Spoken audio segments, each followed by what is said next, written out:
So we're here at the village, at the orphanage in Petrovka, the village of Petrovka, and I wanted to show you all the fence that's being fixed around the village. When Zoya came here last month, she took care of as many needs as she could, and she asked them, what's the biggest need still remaining? And they said the fence around this property.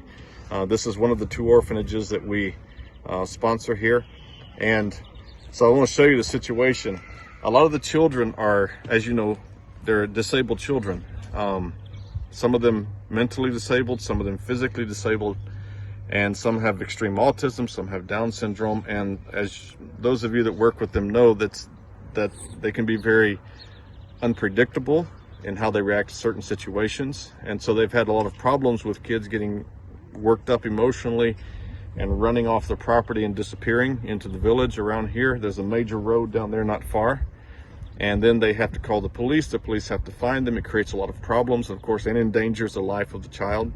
Also, and much more serious, is that a lot of these children were taken out of abusive situations and neglect, and their parents will come looking for them. Sometimes their parents are drug addicts. Probably a third of the children there are from alcoholic drug addict families, and their parents will come looking for them.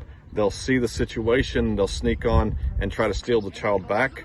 They had one stolen a few weeks ago, right before Zoya got here, and the police had to find the child and bring it back. There's a little girl here about, I don't know, 4 or 5 years old, that they took literally out of a drug-infested house of prostitution, and that little girl is here. Maybe we'll see her in just a minute if she's not taking a nap. And so they have no security. Anyone can walk up and grab a child. They have to watch them very closely when they're out here, but there's only 4 or 5 women with 56 children. So you can see their dilemma. And so we told them we would help with the fence. So I want to show those of you that have helped us with this, I want to show you what the situation is. So you can see here that this chain link stuff was put up here years and years ago. And of course, it's been broken down. Over here you can see what bad shape it's in, for this big gap is here. And not only that, but I want you to turn back this way. Look over here. You see these panels? This is where the fence is good. You see the space in between the panels.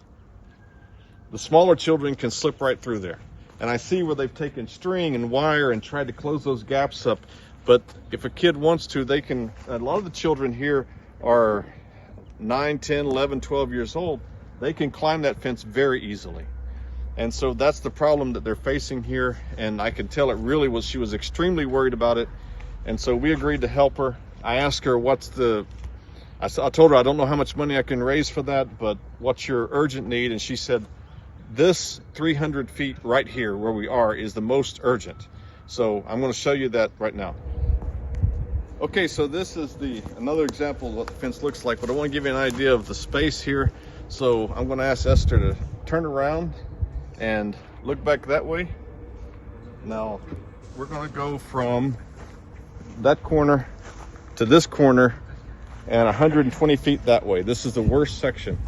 That's what we promised to fix for her, and that will not be the whole fence. It's only a third, and it won't even cover all the areas where there's gaps in between the panels.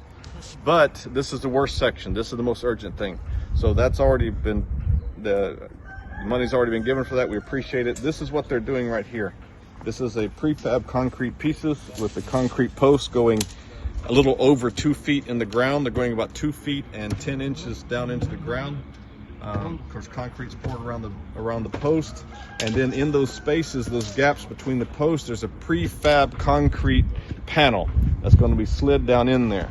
And so this will be a good solid fence that'll last for 30-40 years, and it's supposed to be able to withstand the ground freezing and thawing and all that. And it'll be exactly 6 feet 6 inches tall. So that'll keep most of the people out of here. And also it will not be see-through, so that allows the children to play here with privacy. So we appreciate those of you that gave to this and supplied the money for this fence. And we hope to be able to finish the other 400 feet that will cover the whole, I'm sorry, did I say 400 feet?